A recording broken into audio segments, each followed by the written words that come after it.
Hi everyone, Tyler Manion here, NPC and IFBB Pro League Vice President, and this will be your recap for the Atlantic Pro. First, we'll get into Classic Physique, and this will be brought to you by New Tech. So, in first place, we had Ethan. Ethan brought a great look to this show. His conditioning was very solid overall. I feel like Ethan had a pretty straightforward path to victory here. This was also actually his second win, so he actually did earn his Olympia qualification for next year under the new qualification guidelines. For Ethan, I think one of the main things he needs to work on is improving the overall size of his arms. So that's bicep, tricep, that's inner arm, outer arm. From basically all poses, I think the arms definitely can come up. Another thing that I think he can improve on is adding some more width to his back. His back had very good density, especially in the upper back. I feel like from the front, his width looks solid. It could still be a little bit better. From the back, he can definitely add more width, and then you can see he can still add a little bit more to those lower lats as well, but the upper back thickness was very, very solid. His conditioning overall was solid. I feel like he was at a very good level. He probably could still take it up just another notch, but overall, with how everybody looked in this show, his conditioning still stood out, and he was very conditioned. Legs look solid from the front. I feel like for him, from the back, he could use just a touch more leg width as well, and I think that will also help with his leg width from the side. But overall, I think the foundation he has to build on is very good. In second place, we had Stan. I think Stan brought a very solid package. His conditioning was very, very good. Out of the top four, you could say he probably had the best conditioning. For Stan, I think he needs to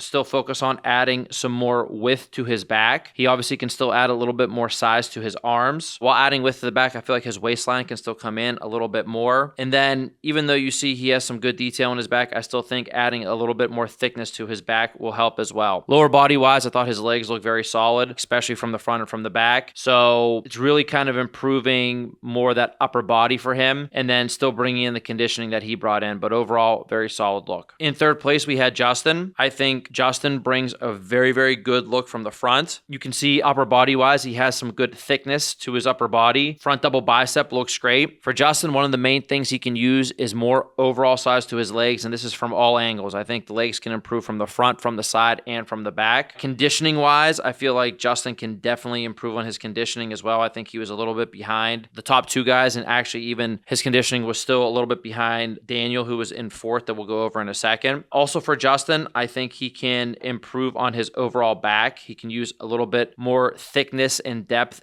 and width to his back. From the front, obviously, again, he has a nice taper and nice shape, but from the back, you can see the density and the width can improve. And then also for him, his side chest, he can also hit his side chest just a little bit better as well. He kind of doesn't face all the way towards the judges, so he could make sure he's hitting that better every time he hits the side chest pose, as sometimes he wasn't bringing his arm all the way across and also twisting his shoulders just enough so we see enough of that width from shoulder to shoulder. Lastly, in fourth place, we had Daniel. I thought Daniel brought a very nice package. Really for him is the main thing is overall size. He's just a little bit smaller than the three guys that placed ahead of him. I thought overall he brought good conditioning, probably basically on par with Stan's conditioning. For him, he just needs more muscle. So this means adding some more overall size to the legs from all angles. I feel like for him, you can see he can display good width from the front, a nice taper, but from the back, he really needs to focus on adding more density and also adding more width. Really, after those two things, it's just growing everything else in proportion with his body. But as you can see, I think he has a really, really good base to build on. And from speaking with him after the show, he has a lot of room to grow when it comes weight-wise. So this is a guy that when he starts to continue to fill out his frame, he's going to become more and more dangerous. Next up, we'll get into our Atlantic Coast Pro recap of men's physique. So in first place, we have Francisco. Francisco is another competitor that this was his second win, so he did earn his Olympia qualification here, and he earned it against a very solid lineup with a bunch of Olympians throughout it. So we'll get into Francisco here. I first saw him at the Dominican Republic Pro, where he took third behind two Olympians. He went on and won the East Coast Pro, and now he won this show. Basically, one of his main calling cards is his conditioning. His conditioning and separation to his physique is very, very good. The detail he displayed when compared, especially to Diogo in second place, was just next level, and I think that is what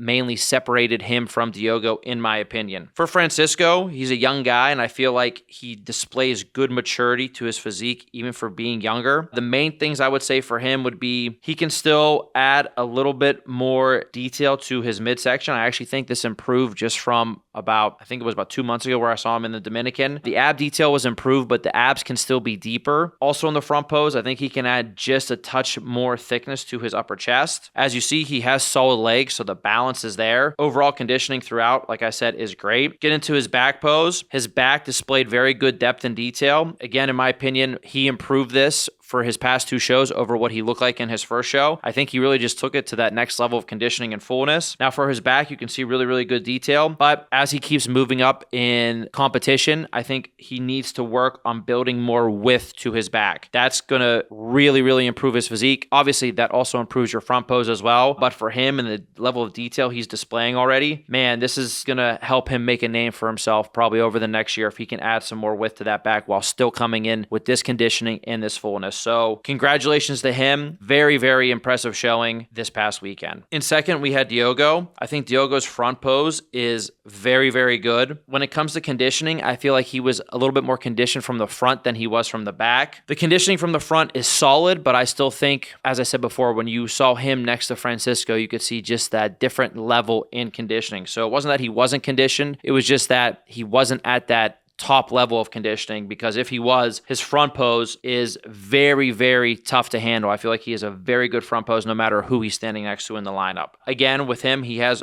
good legs, so you see he has that lower body balance. Then for Diogo, one of his weaknesses is his back pose. I actually feel like he posed this a little bit better by getting the lats out more than he did even at the Olympia when I saw him last. However, you can still see he can still get the lats out more. He can still add more width to his back. I also think he can add a little bit more depth and thickness as well. And then I think for him, the main thing is he just gets that conditioning to the next level. Even with what he presented here, if he was in the same conditioning as Francisco, I think that would have been a very, very tough battle and very tough to choose from. But that conditioning and detail that Francisco showed was just on that next level. So even with their little weaknesses that I pointed out, they both have a lot of strengths. And the biggest differentiating factor this weekend to me was the conditioning. In third place, we had Chris. I feel like Chris brought a very solid package to the show. Chris flows very well from the front. The main thing for him in the front pose, as you can see, is he just needs some more thickness to his chest. Overall chest, definitely in the upper chest, because for him, his arms and shoulders are always a little bit on the bigger side. I still feel like if he filled out the chest more and streamlined the arms and shoulders down just a touch, it would make this front pose that much more dangerous. Again, another guy with a solid lower body. You can see the balance there in the front pose. From the back, I feel like he can still add some more depth and thickness. Also, actually some more width from the back as well. Also with Chris, I thought his conditioning was okay. I feel like he still needs to take it to that next level. I felt like his conditioning was obviously behind Francisco's, but also behind Diogo's as well. So for him, if he gets into that proper conditioning, everything for him pops more. It actually makes his back pose look a lot better as well. Even just with how the back looked here, that back's going to have more detail and it's just going to display much, much better if he's just absolutely peeled. So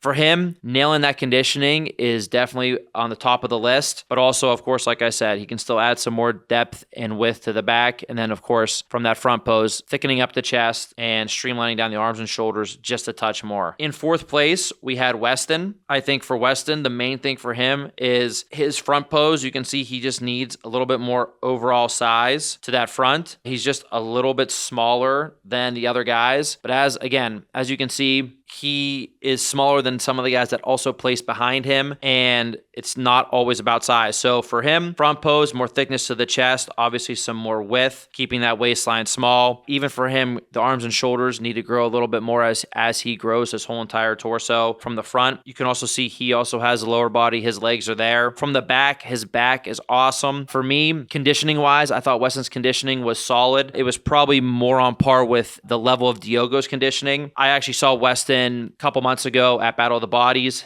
The conditioning he brought there was absolutely crazy. He was extremely conditioned there, and all the details and separation were popping in his physique. He was a little bit flatter this time around. I thought the conditioning from the back obviously is still solid. You can see very good depth and detail there, but you can see from the front, he just didn't have quite the same pop, didn't have quite the same separation. And when you're a little bit down in size, you really, really need that stuff to be able to compare against guys that just have a more filled out physique than you. So for me, that's why he ended up in fourth place. But again, I feel like if he takes a solid offseason and comes back some point next year, this guy can turn a lot of heads and surprise a lot of people if he makes the proper improvements.